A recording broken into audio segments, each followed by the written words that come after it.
Welcome to the Mid-City Soccer Show. I am your host, Matt Swift, and with me, as always, David Gusler. Gusler, how are you tonight?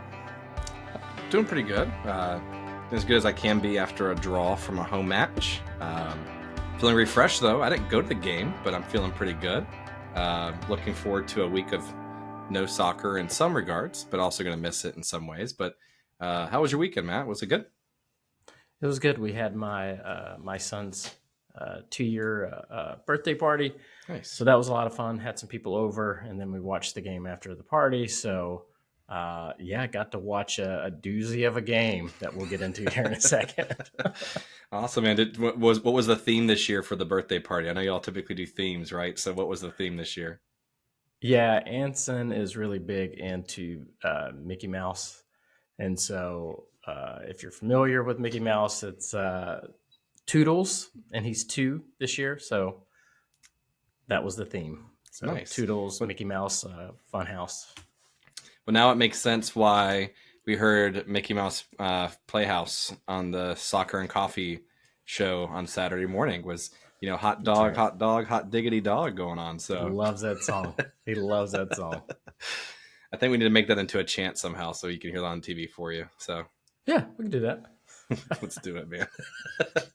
That's awesome. Party was good, though. Yeah. Oh, yeah, for sure. Yeah, awesome. And the game was fun. Lots of excitement, lots of goals. So for the neutral out there or the new fan, that was a good one to watch. Why can't those games be the ones where it's like the inaugural home match or the first game of the year where it's 72,000 fans in the stadium? It's like, whoa, there's 6 goals. That's normal for a game. It's like, no. That is the complete opposite. And it's the opposite of what Matt Swift said on the Soccer and Coffee show as well. But it's all good, though. Yeah, people have been very quick to point that out, Matt Chantry. And now I did say that with Seattle's defense, it would be a low-scoring affair. And then immediately after that, I was like, since I say that, it's probably going to be like 5-4. Right. But yeah, I guess I jinxed it. It's good, man. It's good. So, awesome. Glad your weekend was good. Glad that you had a good little birthday party going on up there in your neck of the woods. But you ready to dive into this game a little bit and discuss the good, bad, and the ugly, I guess? Yeah, let's do it. Awesome, man. So for those who maybe lived under a rock, if you're listening to this show, I'm sure you already know what the score was. But Seattle Sounders took on Charlotte FC here in Bank of America Stadium and walked away with a draw against us, 3-3. So let's talk about lineup, because I know you kind of gave a prediction on Soccer and Coffee that somewhat came to fruition. I know you didn't share like everything or give your exact thoughts for the starting 11, but saw a little bit of changes since last week. So Matt, what did you think of the lineup? Anything that stood out to you compared to previous week's lineups? I really liked the lineup. I wasn't shocked that we started with Swiderski up top and Bender underneath. We saw that in the second half of the last game. So I just figured, don't want to put the burden on Patrick like that. So wasn't shocked with that. I'm very, very glad that Jaylin Lindsey started. That's something that we've been talking about and pushing for. Hashtag free Lindsey, right? That's right. I mean, stats don't lie. And then after this game, I don't know what you could say. So, Jalen's on the right, Nathan Burns on the left, which, maybe could have thought maybe Awful was going to be there. But again, that left back position has been such a weird position and just people rotating back and forth. Burn, Awful, Brant Bronico. And then, Joseph Mora, who's our natural left back who never seems to be able to get any minutes there, which is odd. But hey, when Burn and Lindsey play together, that's usually a pretty good combination. And then you look at the middle, Bill doesn't play. Now, in hindsight, knowing that he is actually going to be playing for his national team, could have been a little bit of holding him out for that. Could have been that he really didn't play well last game. Maybe a little bit of combination there. But Guzman Corojo did not start, which was a little shocking. And then we go with Derek Jones back there. Which, was it really Derek Jones back there, or was it? Well, Derek we're gonna talk about that. I've got lots and lots of thoughts and opinions on this whole nonsense, but yeah, that's kind of how they set up. So yeah, I don't like it. We're gonna talk about it here in a second, but everything else in front was pretty much the same old, which is nice. Well, at least we're getting some type of consistency, especially on the wings and with the injuries.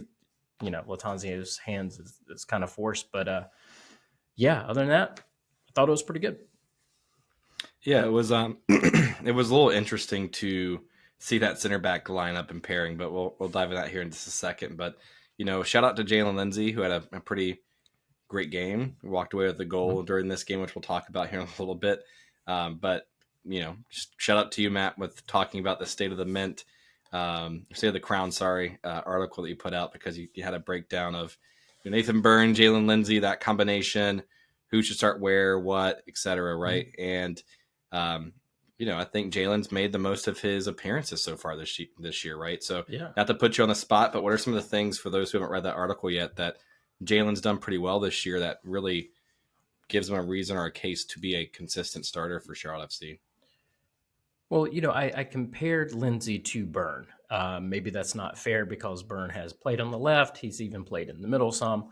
But when you look at Jaylin Lindsey, he's played half the minutes and has just as many interceptions and tackles. He has 4 assists. Now he has a goal. I don't know how you keep him off the field. We've said this before. Lindsey's had some injuries in the past. Yes, we play on turf. But I just don't see how you keep him on the bench with his production and his work rate. And again, I thought he played well this game. Gets a goal because he's in the right place at the right time.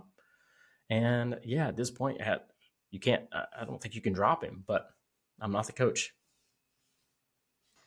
Yeah, it's definitely a position. Left back, right back has been something that a lot of fans have been clamoring for an upgrade this coming up summer window, which we'll talk to again here later in this episode, I'm sure, a little bit. But that was one of the things that stood out to me, was a little bit different this week. And then obviously the Brant Bronico / Derek Jones pairing / starting center back, whatever you want to call it from that perspective. But, I was actually okay with Bender starting in that position as well. Showed some productivity last game, even though we lost 4-2 against Columbus, right? Showed at least some fight there in the second half with Karol up top. Bender does seem to be, I don't want to say like crafty with his feet, because it's not like he's sitting there taking on guys one-on-one. He just seems to be like able to scan the field. You see him constantly looking up whenever he gets the ball. He does do that pretty well, and he had some opportunities in this game that really kept Charlotte in it. Defensively, it's a little bit of a different story from the way he shows up sometimes in space and everything like that, but that's not his role there, right? So exactly. So I'm okay with him starting there, especially if Enzo's still trying to recover from that injury over this next little bit. But it's going to be interesting to see when Capetti does come back, because we talked about this Saturday morning on Soccer and Coffee. Like I said, I thought Ben Bender was going to be the wild card factor in this game, because his role is not to play defense. You have Bronico, Westwood, Jones, whatever else behind him. His role is to disrupt, pull people. Remember, I was saying on Saturday, is like the middle's going to be jumbled. It's his job to pull defenders out of space and use all that energy that he has to make stuff happen. And I thought he did. I thought he played great. I don't think he's not going to be a starter every game. He's not going to be someone that plays 90 minutes, but he doesn't have to. He just has to create chances, because that's what we're missing.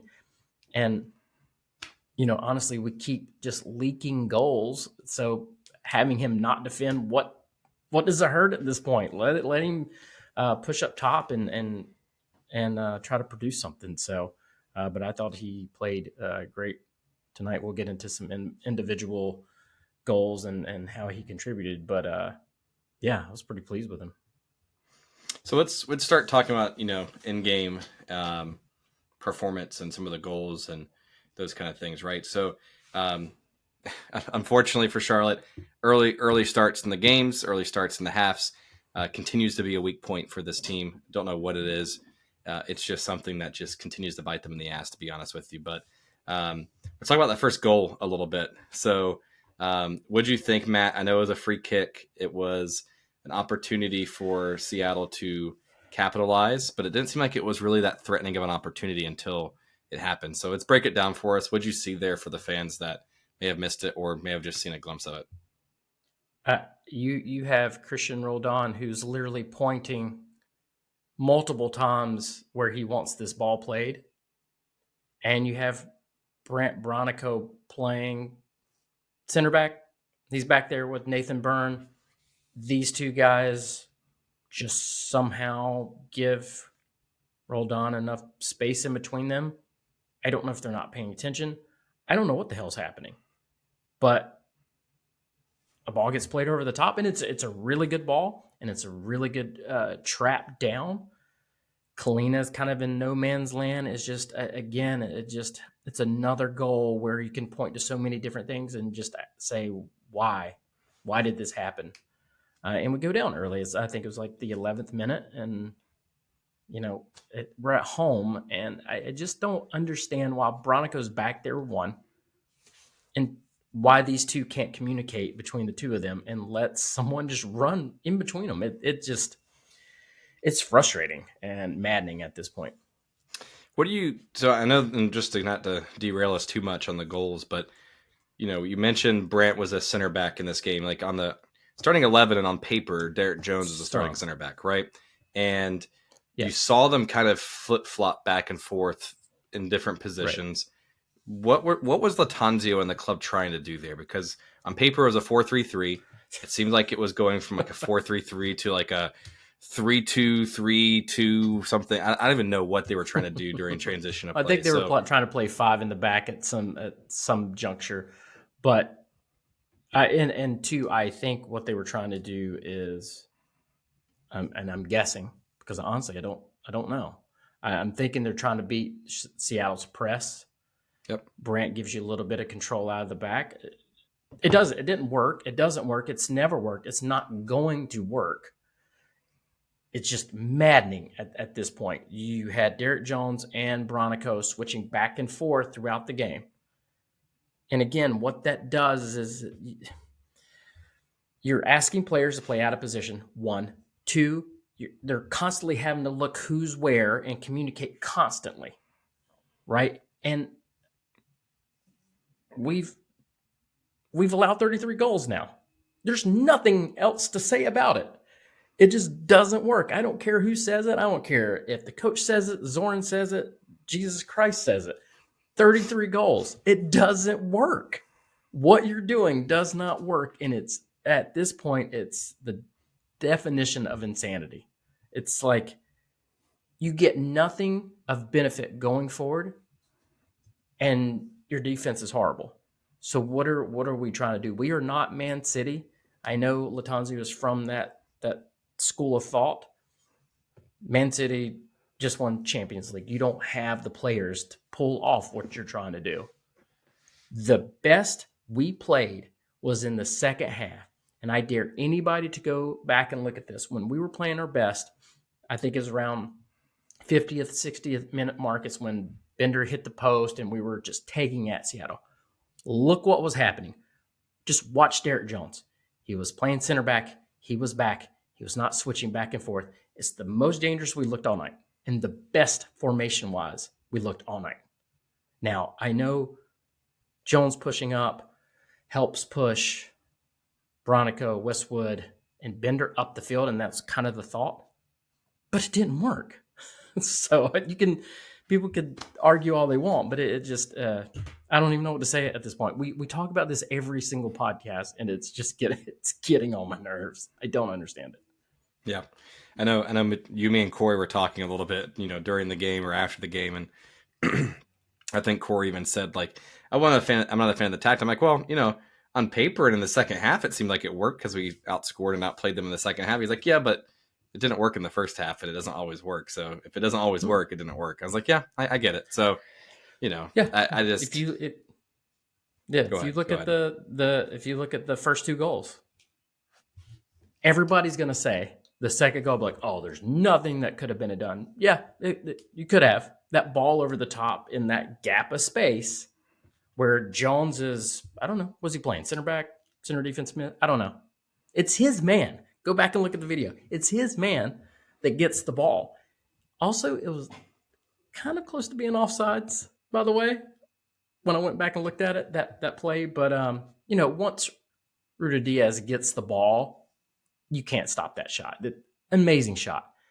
But that shouldn't have happened to start with. So, and we're going to talk about Derek. I have another beef with Derek Jones and on the last goal too. But I'm just really frustrated at the defense if you can't tell already. Just a wee bit. I'm not sure where your anger is coming from, but I just get so tired of talking about this on the podcast. It just every damn week we talk about this. Is why are we pinching in? Why are we doing this stuff?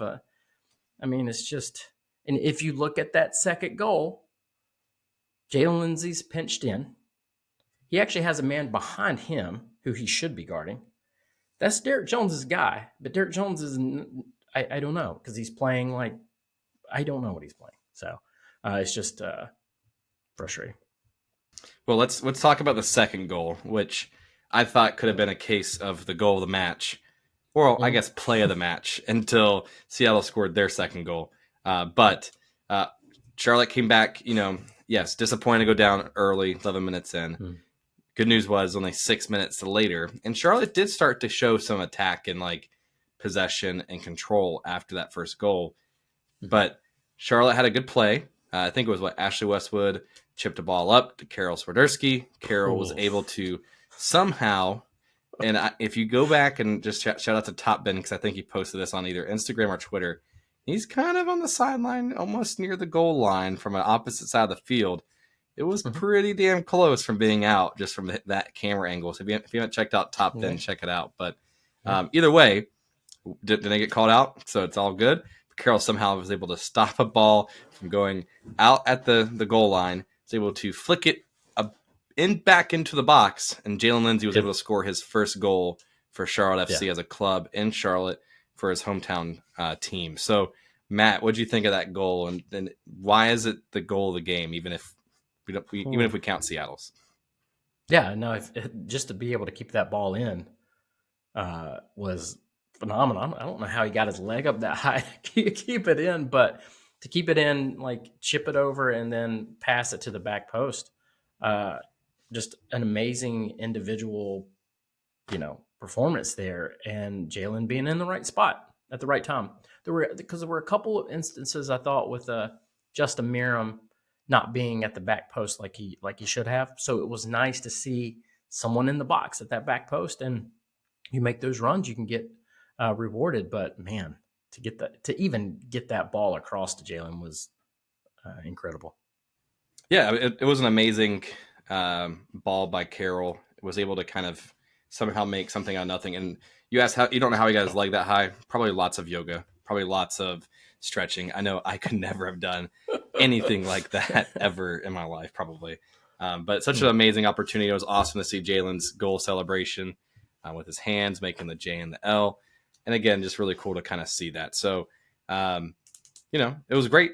Got the stadium back into it, got momentum back into Charlotte a little bit after that. Like Charlotte really did seem to be playing better majority of the game after that. But then you were just talking about it again. Seattle came back and scored a second goal to take the lead again in this game at the 36-minute mark. And was a pretty beautiful goal. So I know you touched on it a little bit. Is there anything else you want to add to it? I mean, I get what you're saying, that the build-up play, you could have done something different in that situation.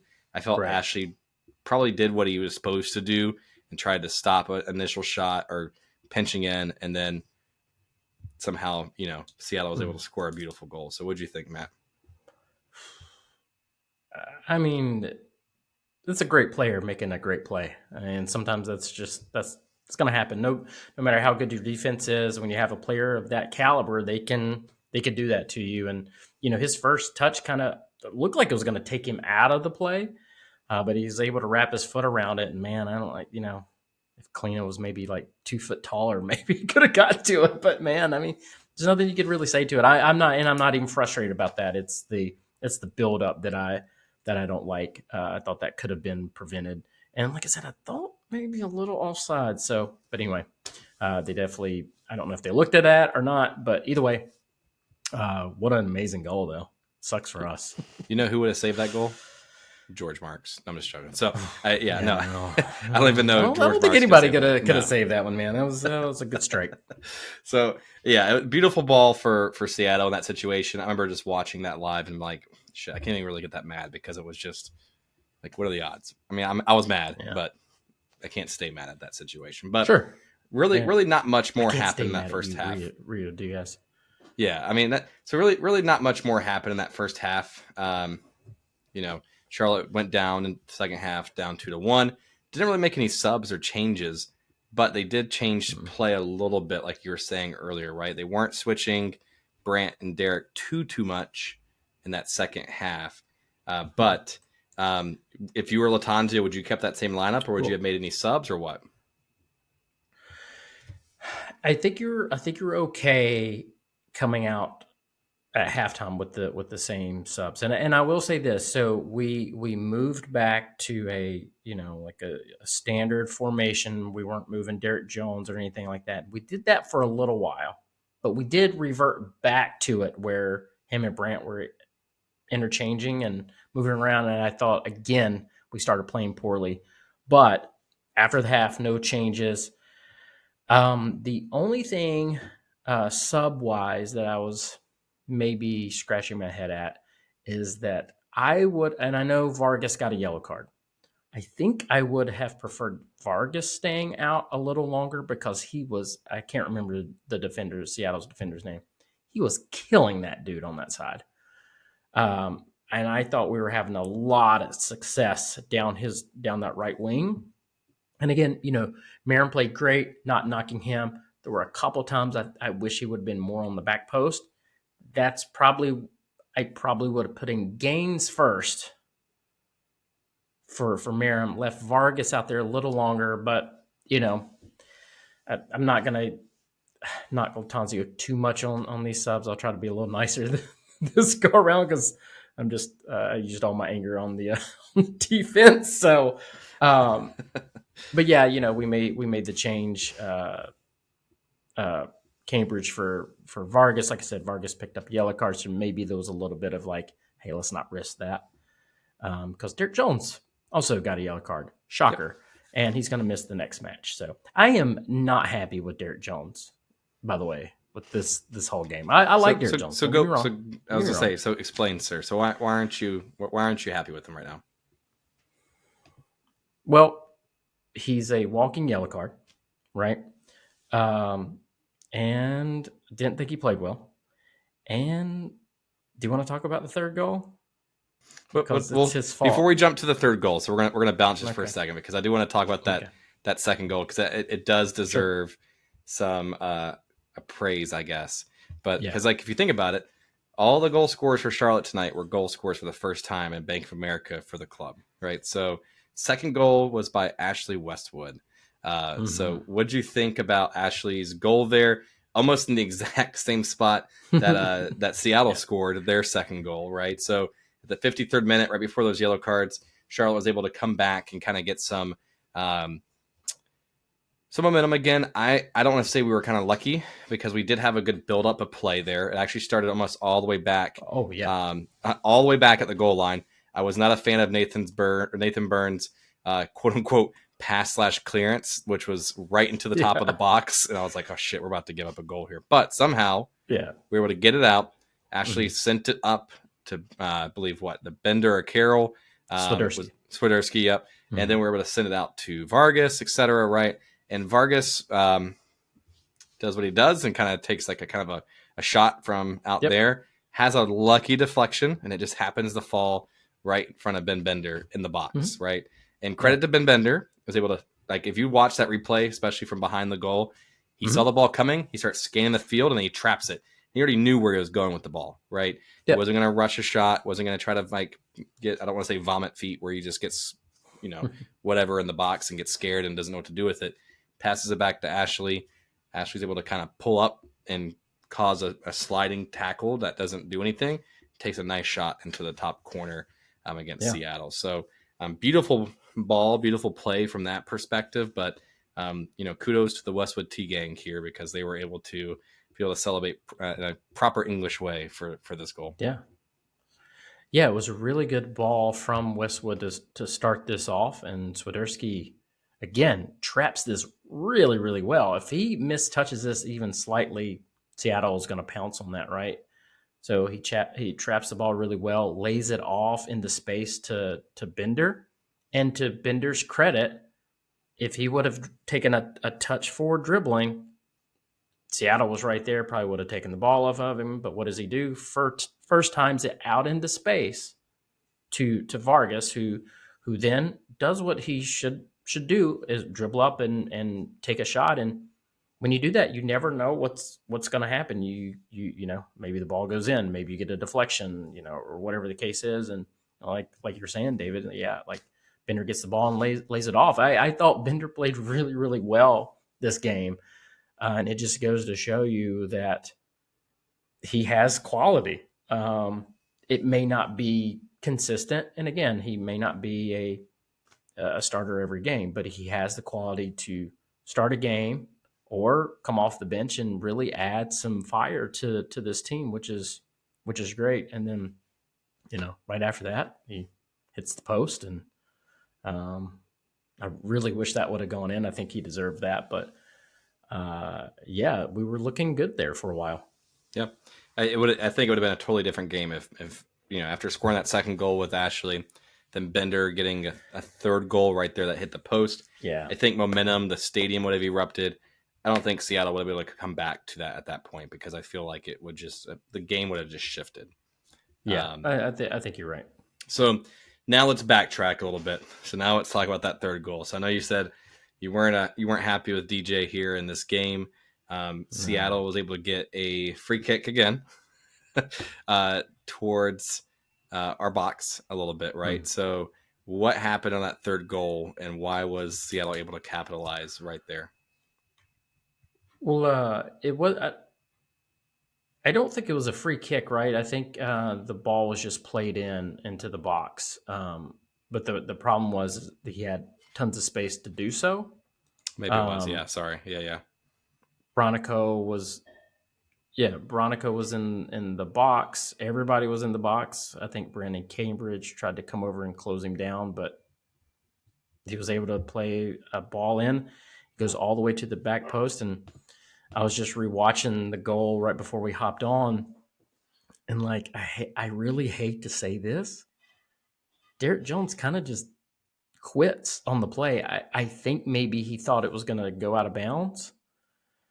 But when you watch it, it's like, oh shit, like he just kind of stopped. And then again, you have a player of that quality, you have to guard these guys. And that's another thing that kind of just scratches my head is like, there has to be some type of an awareness of where these guys are on the field. And for him to be able to run free into the box like that. And then again, like looks like Derek Jones kind of gave up a little bit on it, and then that's what happened. But to our credit, this whole entire game, no matter what happened, we kept coming back, kept fighting, and that's kind of the positive of this, and that's why it almost felt like a win because one, it's Seattle.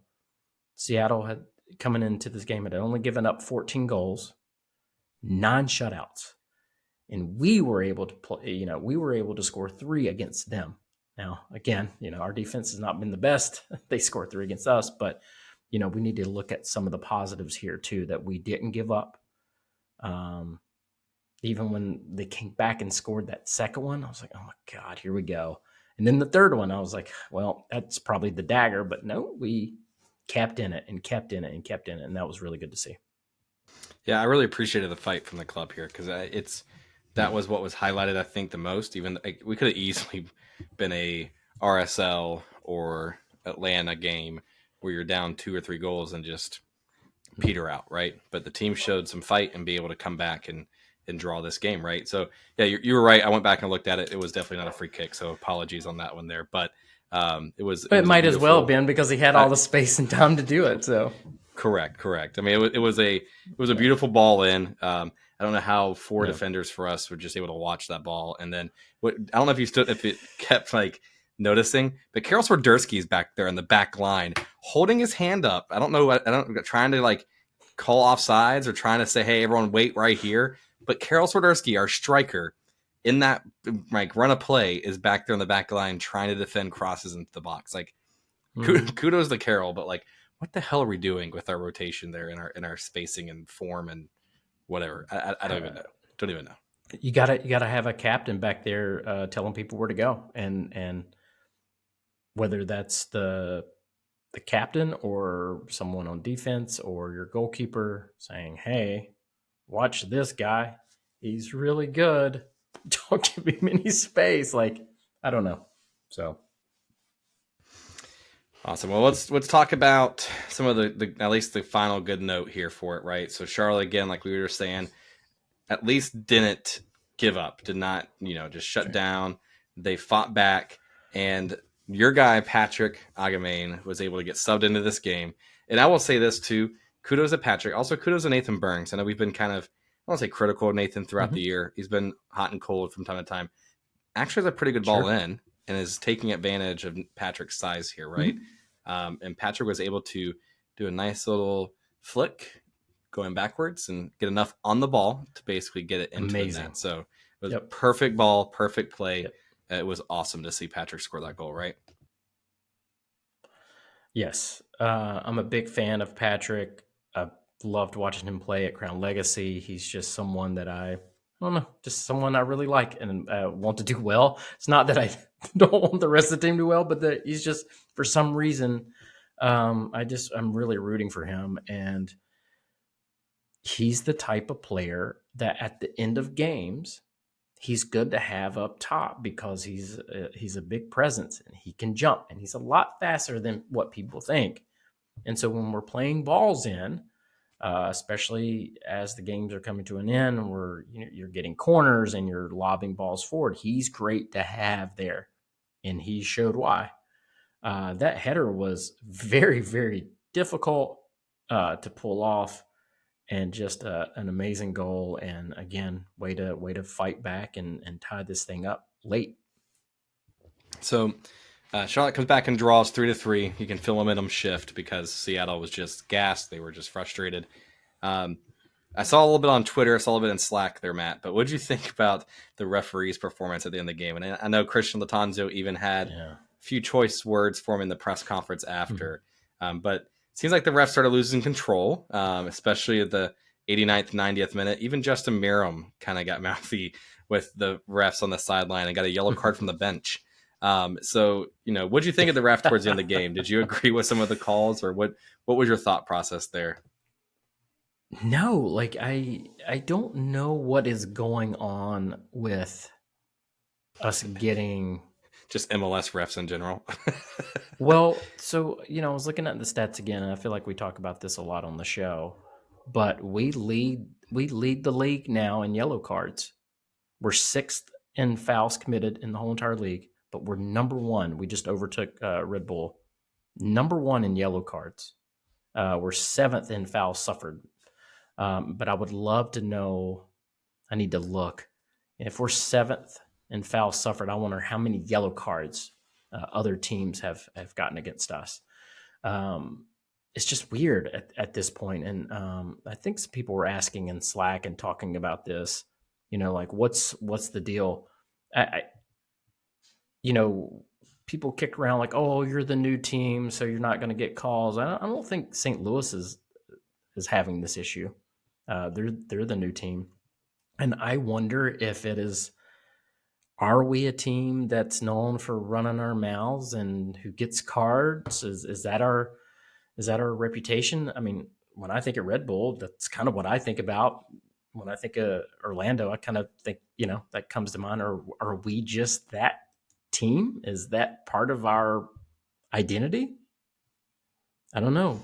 Do refs get tired of hearing Swiderski and Capetti and Brandt likes to chirp at the ref a little bit too? So is it just our reputation now? I Yeah, don't know. and it could be. So I actually pulled up just to kind of give some stats here. This ref has been a ref for 10 games so far this year, 2 of which were U.S. Open Cups. In those 10 games, how many cards do you think he has issued? So out of those 10 games, he's been a center ref 8 times. So in 8 games, how many cards do you think he's issued? 8. I don't know. So try like close to 30 cards. 30 cards in a matter of 8 games. Oh wow. So the So last it's like 3 games, 3 or 4 a game. so he issued 5 cards for us, 7 cards previously for Sporting KC and Vancouver, 3 cards for DC United and Toronto, 5 for Inter Miami and Nashville, and then 6 for the Philadelphia Union and New England, which was another game as well. So in the matter of just 1, 2, 3, 4, 5 games, I mean, the dude's given out, almost 25 cards in 5 games. So to me, I think that says more about the quality of the reffing versus the attitude potentially of Charlotte. Yeah, but he's just one referee, and we've had multiple referees, and we're. I mean, I definitely see what you're saying, and I think the quality of referees in MLS are pretty poor. But yeah, it's not good to lead the league in 2 stats, which are goals against and yellow cards. It's not great. No, it's not great at all.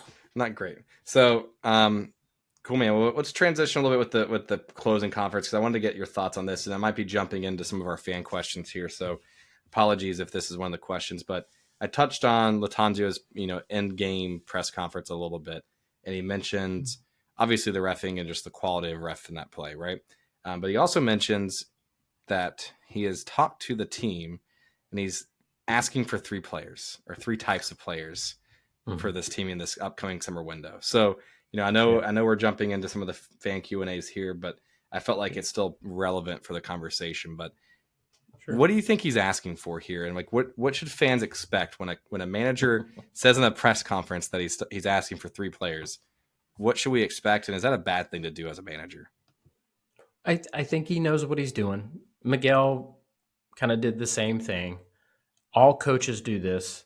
Some do it well. Some go over the top. A lot of it is just to kind of cover their own butts, like, hey, I'm asking for all this stuff, blah, blah, blah.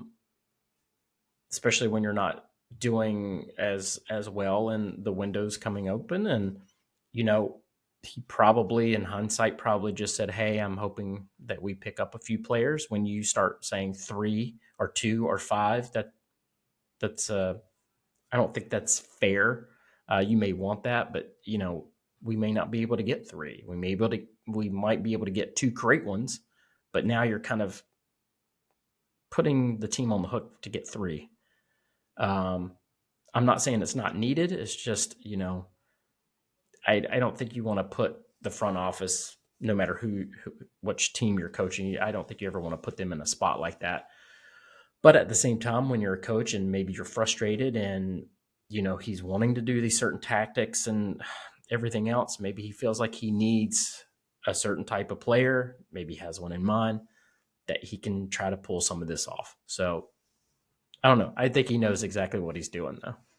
Yeah, I definitely think he knows what he's doing. And I'm not going to sit here and try to defend Lattanzio, but I don't have a problem with him saying 3. Yes, it does put some pressure on the front office to bring in some players, potentially 3 players that he's wanting to get.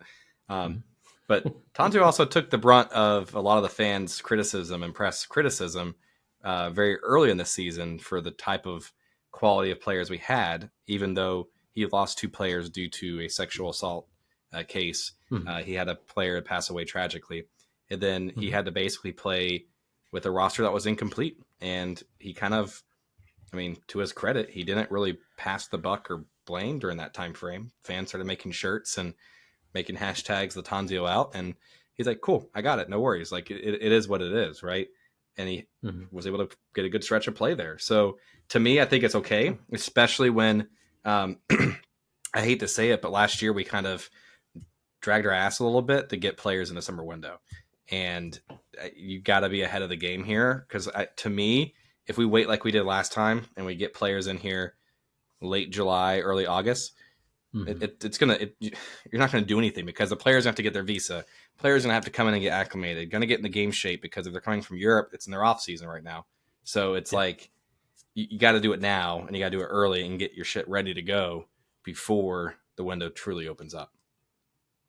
Yeah, they better have their targets in place, and you got to pull the trigger and get these people in a lot sooner than what we had before.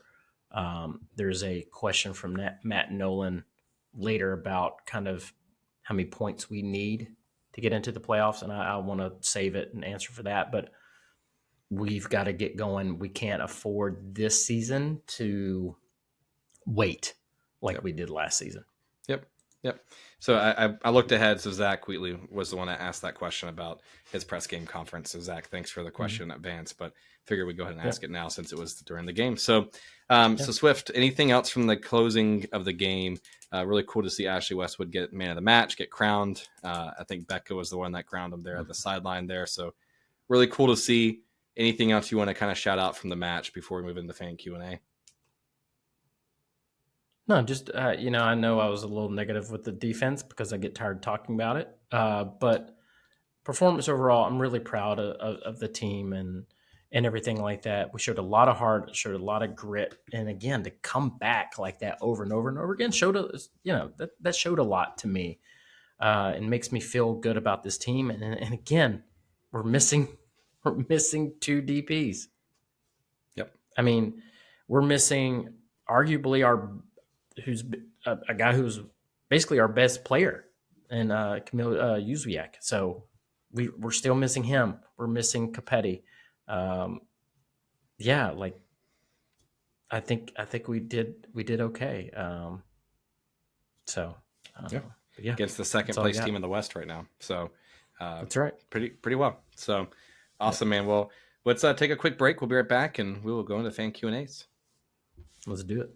And welcome back to our fan favorite Q&A. So, Swift, are you ready to answer some fans' questions here for us?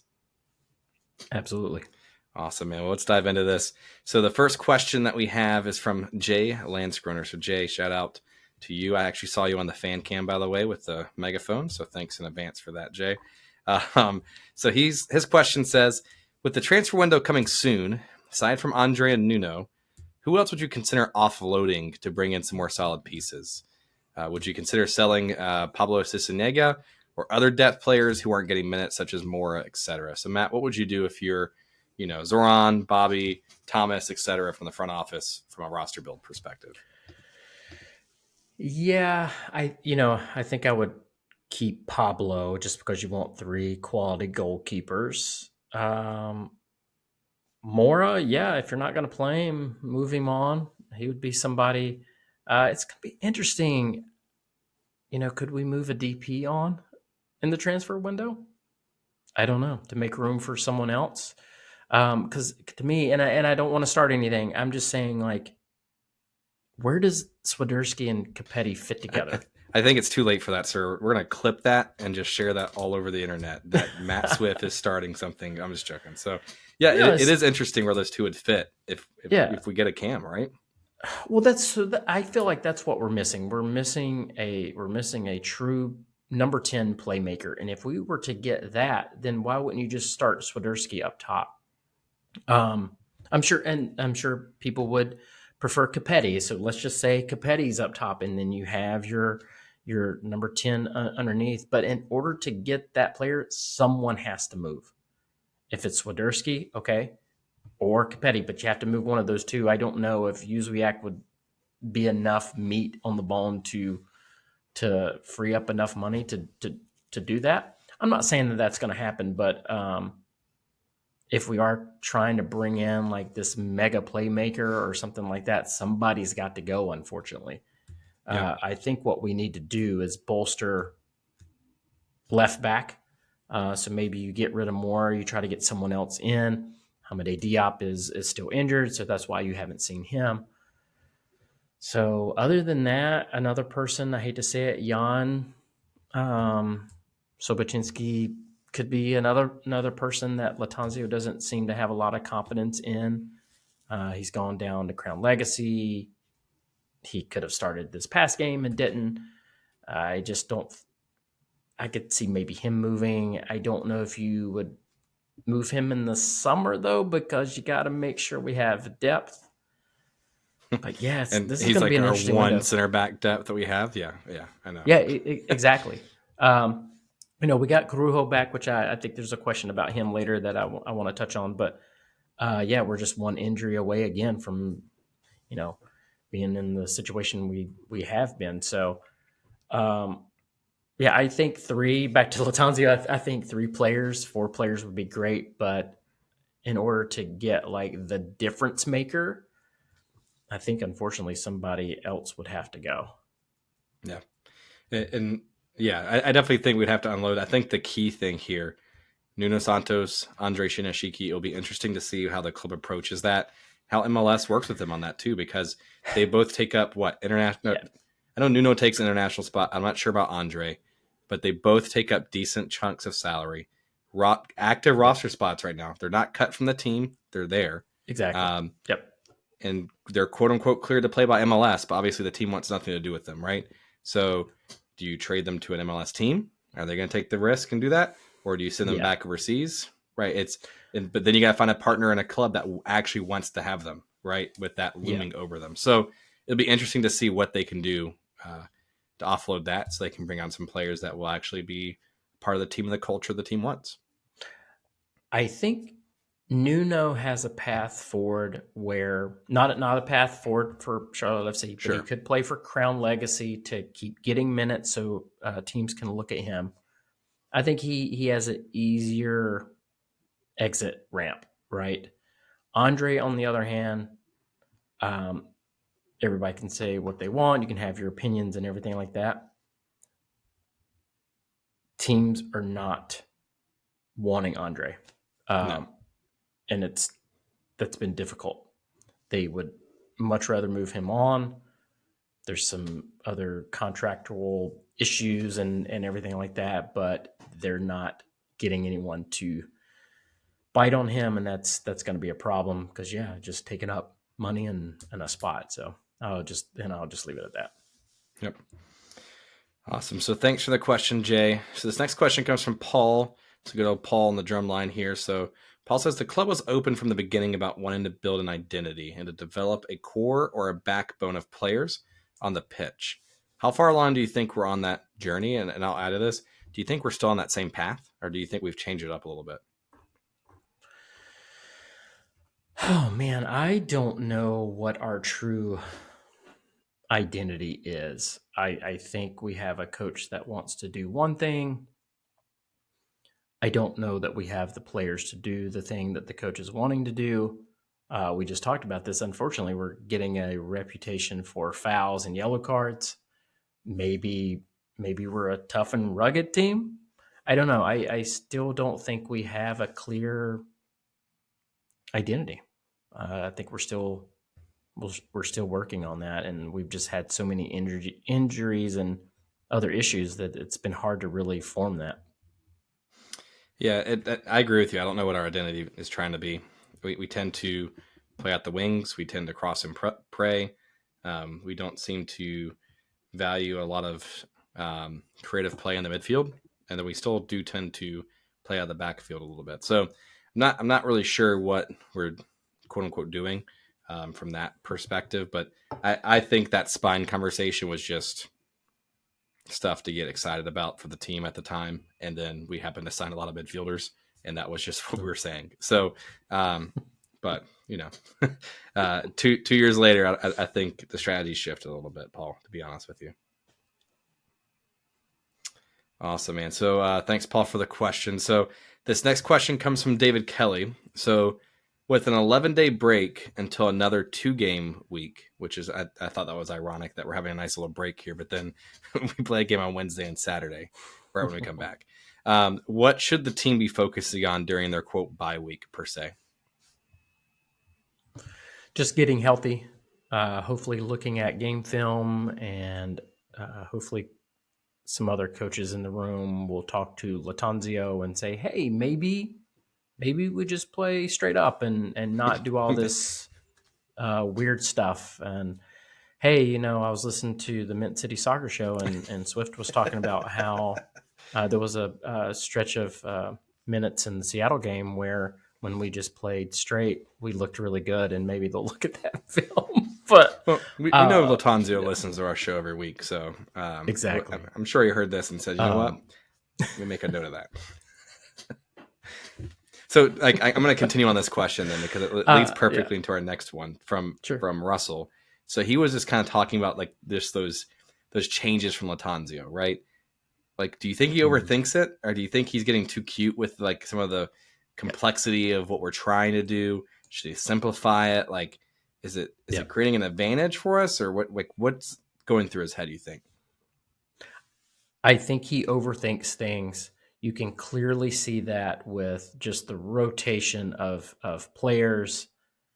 I know in training he's trying different things and different looks, and I just don't think he's comfortable. Maybe he's not comfortable with what he has. Maybe he's just not comfortable because we've had all these injuries and he's not even sure who he's going to have. And I just we've said it a lot on the show. Just make it simple. Just keep it simple. Why get fancy with all this stuff? Why add another layer of complexity to what you're trying to do? And to me, every time he's done that, it just doesn't work. So, I think he's just overthinking it. He's a first-time head coach, and it's different from being an assistant. All the pressure's on you. Everybody's looking to you instead of you just, kind of giving your voice to the coach. But I think what needs to happen is some of these other coaches need to just kind of put their hand on the shoulder and be like, hey, maybe we should try this, or let's just keep this simple here. So keep it simple. And why is that voice, Christian Fuchs, whispering that keep it simple into Latanzio's ear? That's what I wanted to know. I would be very interested to see how he views this defensive formation and what we're trying to do now. Like he's from the EPL, so they can pull some of that stuff off, right? But I don't know. It'd be interesting to see what he says about the whole thing. Yeah, for sure. So speaking of, you mentioned him a little bit earlier with Jan and like players that could potentially be offloaded, bye week, etc. Right? So Scott Wheeler says, I think Sobo's a good player. He's just a little slow, like physically. It doesn't appear that lat is high on him. So should we expect him to move down this window? You may have touched on it a little bit. Do you think it's just a transition of like style of play from Europe to MLS? Is it just it's a different style of play where it's more physical over there? Like, what do you think is the gap there a little bit for Jan potentially? I don't know what the coach sees. I think Jan is a good player. I like that he's left-footed. My criticisms of him have been sometimes I think he backpedals too much. Sometimes I wish he'd be a little more aggressive. But all in all, I think he's been solid. So I'm not entirely sure why he's not getting more minutes. I'm not entirely sure why for the Seattle game you use Derek Jones, who could just play center defensive mid, but instead you kind of put him in the back and then also kind of rotate Brant Bronico. I don't know. So, and I know in training too, I did learn that they were trying different personnel in training to try to see who was better at breaking down the press.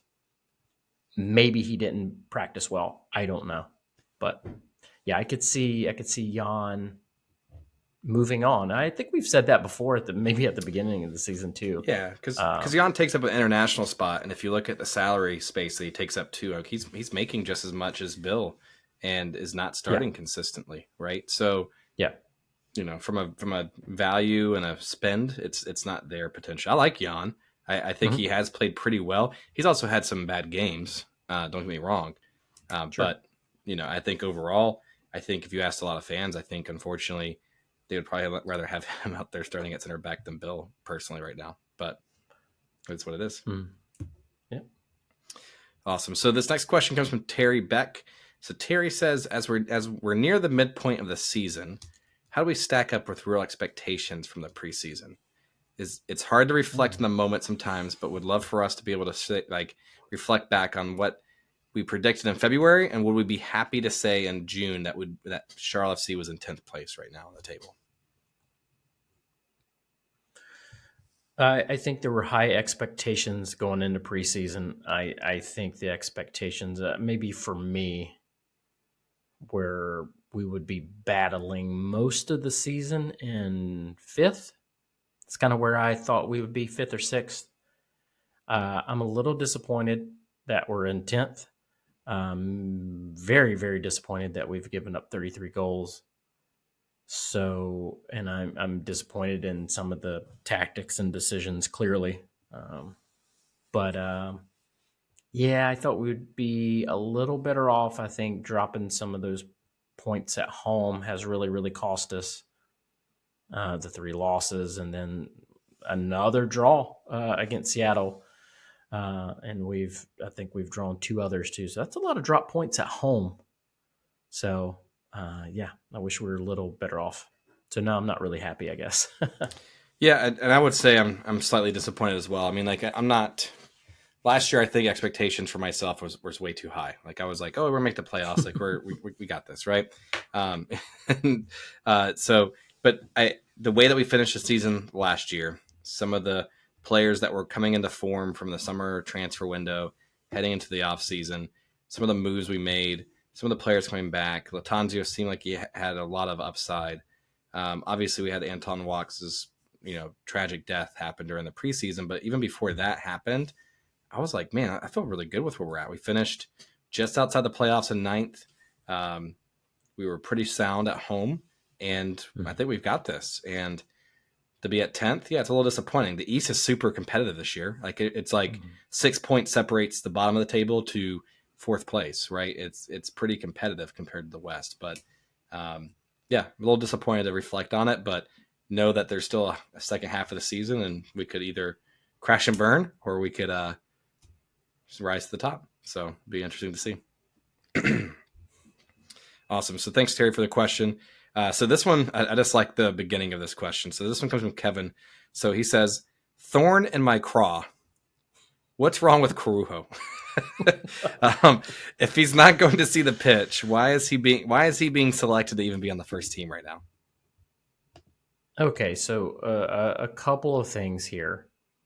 One, Corujo had a major injury where he missed 30 plus games. Rushing him back would be a mistake. He's gotten a few minutes. We have a break coming up now, so it gives you another week for him to train, get healthy, and keep going. I will say this, though. Just because you're back doesn't mean you're back. And how are you in training? What are you doing in training? Just because it's Corujo doesn't mean that he gets a free pass and that he's just automatically in the starting 11 because he was last year. You have to come back, get healthy, and then you have to work your way back into the squad to be a starter. And there might be a little bit to that. And it could be a little bit of just being careful with him, because the last thing in the world we need is another long-term injury for him. So I think it was to kind of get to this break.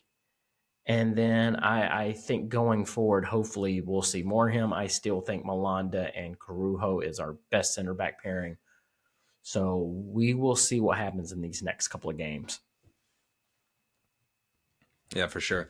And that was one of the things I was wondering too. It's like, why even waste the selection on first team potentially? But again, who else are you selecting to be on the first team in his place right now? Yep. Because everyone that you can have on the roster is pretty much on the roster. So, awesome. So let's go into again, just like thinking and reflecting on this season, now looking ahead. So Matt Nolan wants to say, as we pass the halfway mark and looking at the remaining of the schedule, how many points each month do you think we need to do to be able to make the playoffs? So just to kind of put that in comparison, last year, I think we finished with 42 points just outside of the playoffs. I think 43 or 44 would have made the playoffs last year. Currently, we're at 22 points, I believe. Yep, tied for 9th with Montreal right now, and then 8th is 23. So 1 to 2 points separates us from the playoffs currently, and we have June, July, August, September, and part of October to make this come to fruition. So what do you think, Matt? Yeah, I think to finish 7th, I would, and I mean, you can make the playoffs in 8th or 9th. We have that weird play-in game or whatnot, but to finish 7th, you'll probably need around 78, or I'm sorry, 47, 48 points. We've got 22 now, so we need 26 points out of the next 16 more games. We have 8 home games left. So if you win those, if you have to win all of them, that's 27 points. That would get you there, but you have to win all your home games, and we got to play Cincinnati, LAFC. So it's safe to say that we're going to have to pick up some points on the road. And there's a couple of games that we can do that, but if we're going to try to get into 7th, we've already dropped some points that we shouldn't have, and we've got to unfortunately make those up, and we're going to have to beat some tough teams to get into the playoffs. I don't know what 8th and 9th will look like point-wise to get in, but I'm more focused on 7th, so we don't have to do the weird playoff play-in game. Yeah, and I agree with you. I think if we can get to 46 to 48 points, that would be ideal. But again, knowing the East right now, who knows at this point? Yeah. A lot of teams can crash and burn, and then who knows? You could have Messi come in and disrupt everything come next month. So we'll see. That's right. Yep.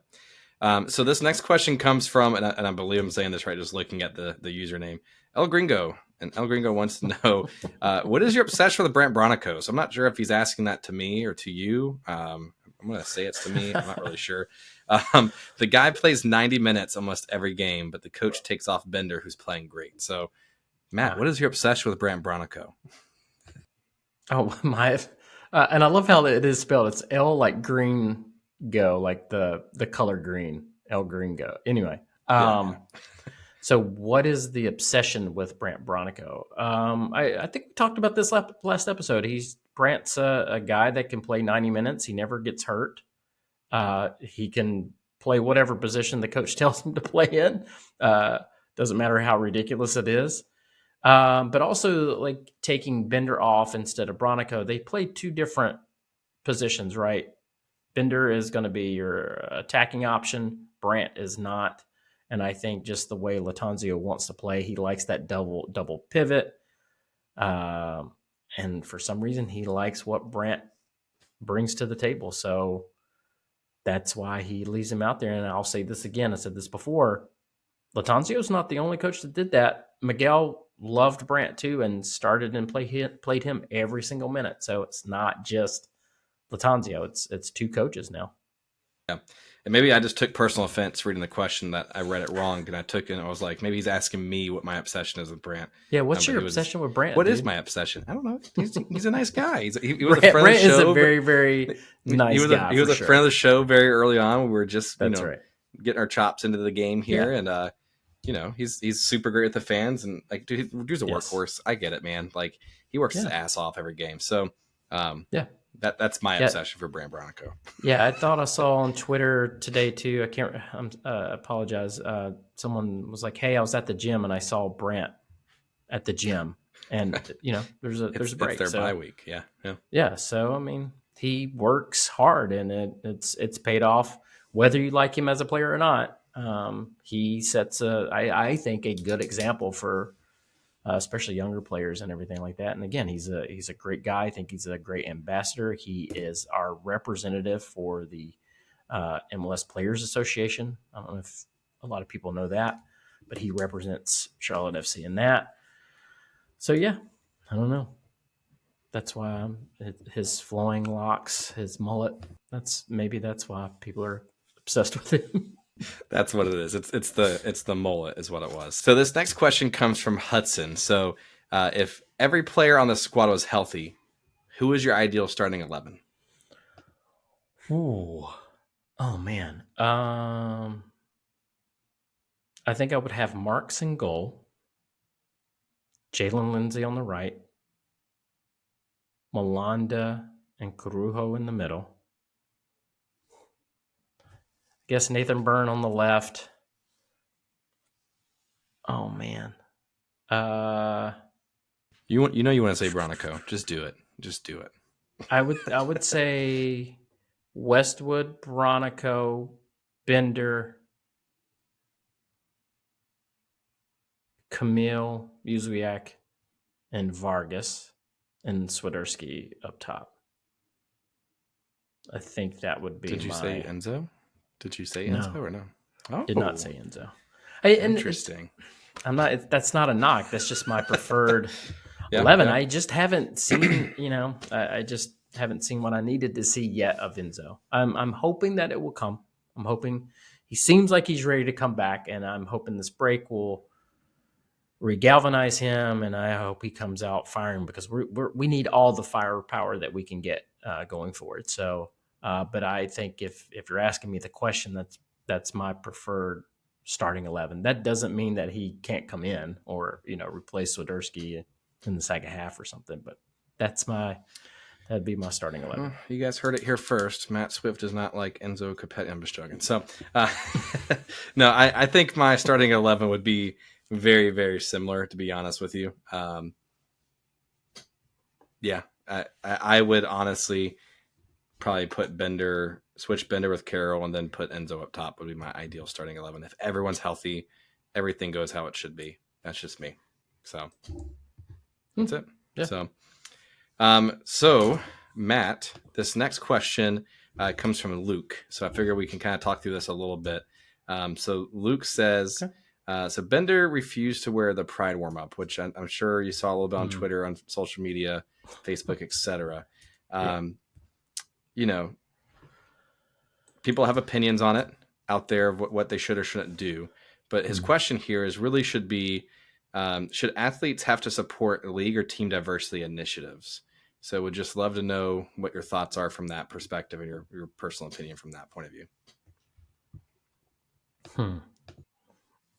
Yeah, I've got my personal opinions, but we don't have to necessarily go into that if we don't want to. But I think I look at it like this. If you want to just step away from it, everybody on the team, on all the teams, are wearing a warm up. It's not a jersey. You're not wearing it during the game. It's a training top that literally everybody is wearing. And then you have one person that is not wearing it. That to me is odd. You can have your thoughts and whatever you want to say, but that's how I have other thoughts about it. I have my own personal thoughts about it. But if I'm just looking at that, like all the teams are doing it.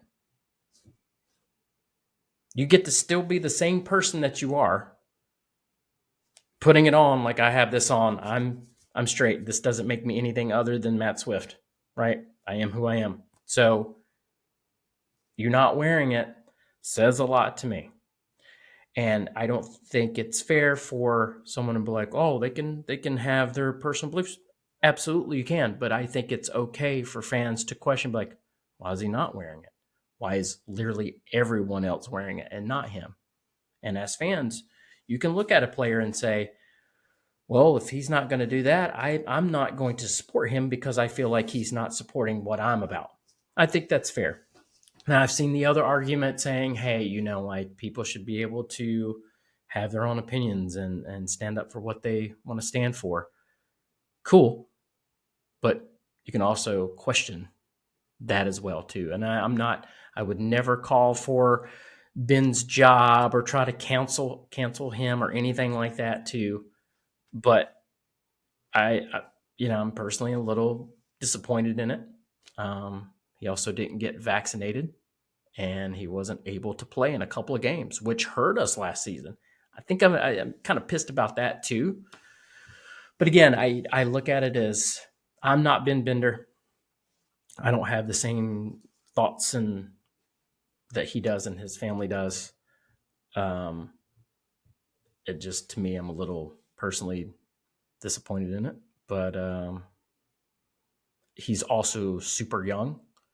And I think if we all kind of step back and think like, okay, what did I value? What was I thinking about when I'm in my 20s? Like I'm 44 now. Like I've grown up a lot, right? And some things have shifted, and I think differently now. So maybe show a little bit of grace too, and it's a tough balancing act. And I've seen people like, oh, we should keep politics out of soccer and everything like that. To me, it's human rights and everything like that, and players are humans too.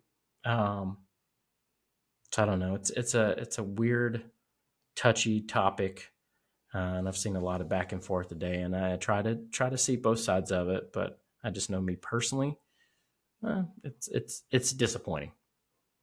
Yeah. You said it really well, Matt. I'm not going to kind of just go on a huge rabbit hole here with that, but I think you said it really well and really eloquently with that space, right? But I think the biggest thing is if you can just take a step back and just listen to the people that it does affect. I think that's the best way to kind of learn from this, right? And it is disappointing for me just to see that. I think, I really liked what Ashley Westwood said. Yeah. If you haven't had a chance to listen to what he said, it's basically kind of like how I feel about things. Like I don't know what it's like to be that, but I wear these tops and show my support to let people know that I have their back and I'm thinking about them and I support them. It doesn't change who I am at all and what I'm about. I don't have to understand it to support someone. And I saw a kind of a asinine comment on Twitter. Someone was saying like, "Oh, if we had Christian night, would you wear a jersey like that?" I'm like, they didn't say it to me, but I just saw the comment. And I'm like, well, let me know when Christians don't have the same rights as everybody. Then I'll jump on that bandwagon and be right there with you fighting. But that's just kind of how I look at it. Yeah. Yeah. So, all right. Well, thanks for sharing that perspective. Everyone has their personal opinions on this space for it too. So, but want to make sure we just touch on it for a second there. So, Matt, you ready to go into some fun Q&A questions? Yeah, especially after that one. Let's have some fun now. Let's have some fun, man. So, Jeremy, friend of the show here, our expert referee, friend of the show here, wants to know. So first he asks, so what kind of barbecue is best? So Eastern North Carolina, Western North Carolina, Lexington, North Carolina, or Mustard Bay, South Carolina. So which one is your favorite first? And I'll ask his follow-up question for you, Swift. Oh, man. That's a tough one. I really like Lexington style barbecue a lot. I grew up eating that, so maybe that might have something to do with it. To me, it's all about the barbecue sauce. Is it vinegar based? Is it mustard based? And I actually like both. And sometimes I'll use both on the same barbecue. So I don't know. That's a tough one. I guess I'd have to lean towards Lexington. And my mouth is watering now because I'm thinking about barbecue. So what do you think, David? Yeah, I like Eastern and Western style, like the same, honestly. Like, and I see Lexington style in here. I'm not really like, is there a difference between Lexington and Eastern and Western? I'm not, I guess, educated enough on that. I thought Lexington would be classified as Western style, but I'm not sure. And mustard's probably my least favorite, to be honest with you. As someone that lives in South Carolina now, I do not like mustard as much, but vinegar is my number one. Yeah. Yeah. Yeah. I think vinegar would be my number one, but I like both. Yeah. So would you say you like it more than St. Louis style? So I know we had some great ribs and we were up there during the match. So would you put those ribs up against anything here in North Carolina, or do you like Texas style barbecue, like from a brisket perspective, better, or what? I do love brisket, but I still think North Carolina has the best barbecue. I'm sure people will absolutely disagree, but maybe it's because I'm from here. And that's what I'm used to. But yeah, I love it. And friend of the show, Von Pullman, I intentionally left off Kansas City here because you guys can just kick rocks. It's fine. So, so if you're listening, I think North Carolina is the best barbecue in the world. So, thanks for the question there, Jeremy. So this one kind of caught me off guard. I did see this come through social media, and you being the movie star you are for all the B movies that you've been in with Chico, I figured you would be the perfect person to ask and answer this question to. And being a beekeeper yourself. Michael Gallimore from Southbound and Crown wants to know, what is your favorite flavor of honey? First of all, I didn't even know there's different flavors of honey. I'm clover. Yeah. I don't know, man. Like, educate some of the masses out here when it comes to honey. Well, you've seen honey that has like lighter and darker, right? I guess. I don't know. It all comes in a bear at the grocery store, so I don't know. Wow. Okay. Yeah. So I like wildflower honey. It's darker. Okay. It's richer. To me, it tastes the best. The honey that I have from my hive was more like clover, so it's a lot lighter. I like wildflower honey better. Well, now I will go to the grocery store here next time and look for the different types of honey that's not just in the bear. Yeah, get educated, David. Jesus. I'm not bougie enough. I need to get that for my coffee, for Soccer and Coffee next time, and get some different honey to sweeten my coffee a little bit. There you go. Yeah, that's a good idea. I did say I was part of Westwood Tea Gang, at least for one morning, because of his performance this last match. So maybe I'll get some honey and do some tea for a Soccer and Coffee / tea episode. We should ask Chantry, like, do English folks do honey at all? Is that kind of like they do milk, which I find odd. They do. I actually like milk in some of the teas, like a English breakfast, latte type thing, or chai. I have to ask him what's his stance on honey in tea. Earl Grey, yeah, it's pretty good. So we need to have a whole episode of honey and tea. That'd be great. So maybe we'll do that on Sunday mornings, and we do hashtag honey and tea, and we talk about cucumber sandwiches and crumpets and biscuits and tea. Oh my gosh. So thanks, Michael, for the question. Now I'm going to be educated here later. So the last question comes from our friend Donnie, aka Fatbird, aka Kerwin Vargas's right foot. Wants to know, which one of you would choose a spy mission with 007, a treasure hunt with Indiana Jones, or running of the bulls with Hemingway, and why? Oh my God. So incredible question. Donnie knows me really well because he knows I would like all three of these things. I was going to say, I think you've done all three of these, like from my game nights, etc., right? Oh, so man. I think I would go with Indiana Jones and treasure hunting. Hemingway is kind of a moody dude. That's what I was going to say. Yeah. but that would be cool though. Running of the bulls, drinking wine with him, that'd be pretty sweet. But I think I'd still go treasure hunting with Indiana Jones. Yeah, I agree with you on that, because a spy mission, like, I don't know. I feel like I'm just doing. I mean, I guess you could die treasure hunting too with the Indiana Jones, and you could also die with running the bulls too. But like, I don't know. True. I don't know. Like spy mission, I feel like I'm just doing the government's dirty work. I'm not benefiting from that. I'm just doing whatever, right? Running of the bulls with Hemingway, like you said, seems kind of like a moody guy. I also like my idea of fun's not running for my life to not get trampled and speared and whatever by bulls. So I'm gonna pass on that one. Indiana Jones, though, I love those movies as a kid. I want to go for treasure hunting, looking for that stuff. I thought that was really cool. So just ignore the Crystal Skull movie. I did not like that one, but the other three, it was pretty bad. Yeah. Do you think you're gonna enjoy the new Indiana Jones that's coming out? Do you even know there's another one coming out? Yeah, no, I'm a big Indiana Jones fan, and I'm excited for the new movie. But because Crystal Skulls, I'm like, I'm not going to get my hopes up too much, but I'm hoping for the best. And also because of like the CGI, that's the thing that worries me too a little bit. So they've gotten pretty good with that stuff, like young Indiana Jones and everything. We'll see. I mean, isn't Harrison Ford like almost 90 now? Like I don't know. Yeah, I mean, that's pretty good for an old dude. I mean, I will say that 100%. If I'm doing movies at that age, I'll be really happy. But yeah, so roundabout answer here. Yes, I would go with the treasure hunt with Indiana Jones, because I also stole your treasure in Charleston this past weekend, Swift. So Yeah. Did you go to that spot? I did. I went to Yeah. the Battery and Yeah. I scoped it out. I talked to the officer there, and I asked the guy about the treasure, and he says it's yours if you want it. Some guy named Matt Swift was digging in the wrong spot, and said, "Here you go."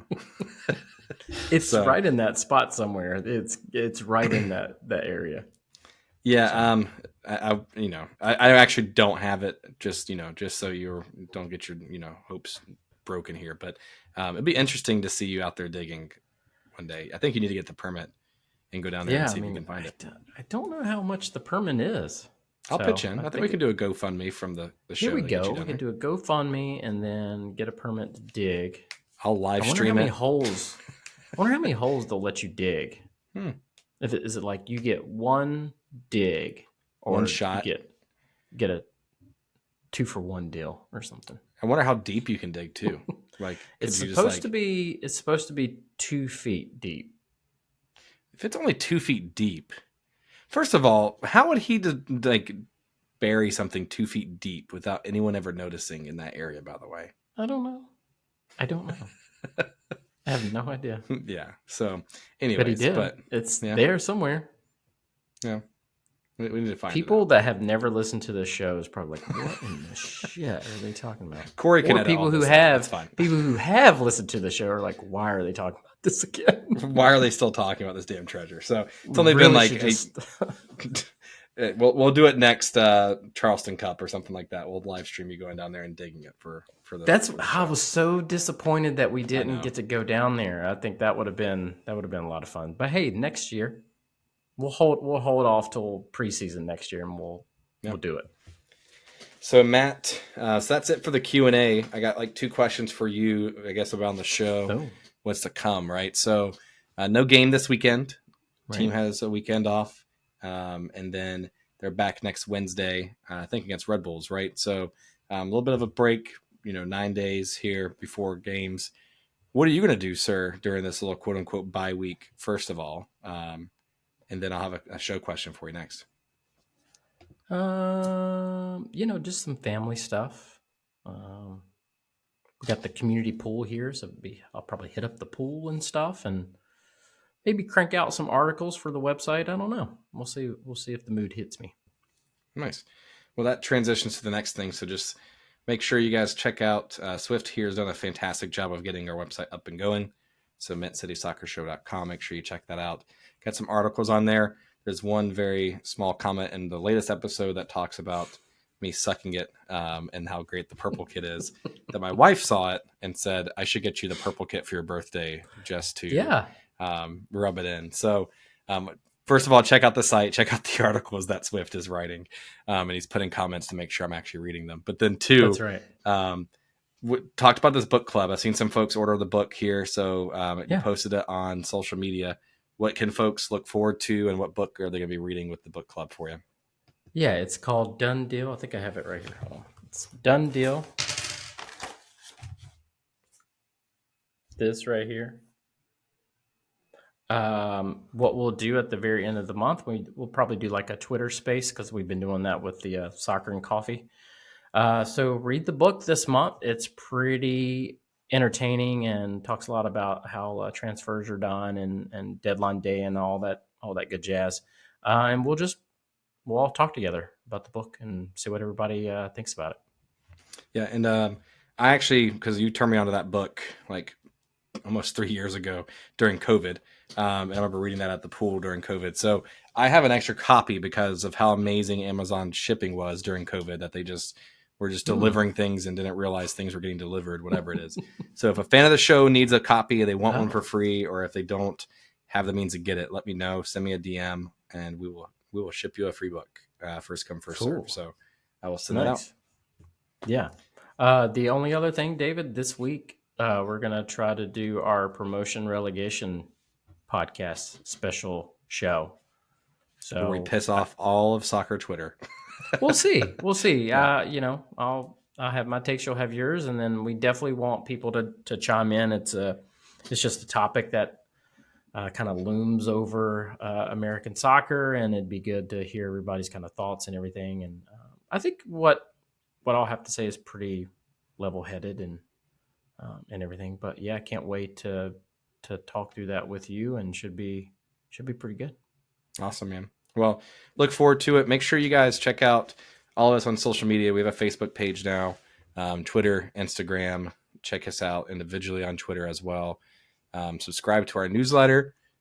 Check out our YouTube channel. We're now doing videos here. You can see the outfits that me and Swift here are wearing for this episode and rocking. So make sure you subscribe and like all that fun jazz. Make sure you guys leave a review and give us 5 stars, or whatever you want to leave us on Spotify and Apple Podcasts. We really appreciate any and all feedback. So we'd greatly appreciate it if you can. So Matt, anything else from you, sir, before we close this off for the night? That's it. Awesome, y'all. Well, have a good night, y'all, and we'll talk to you soon. See you guys.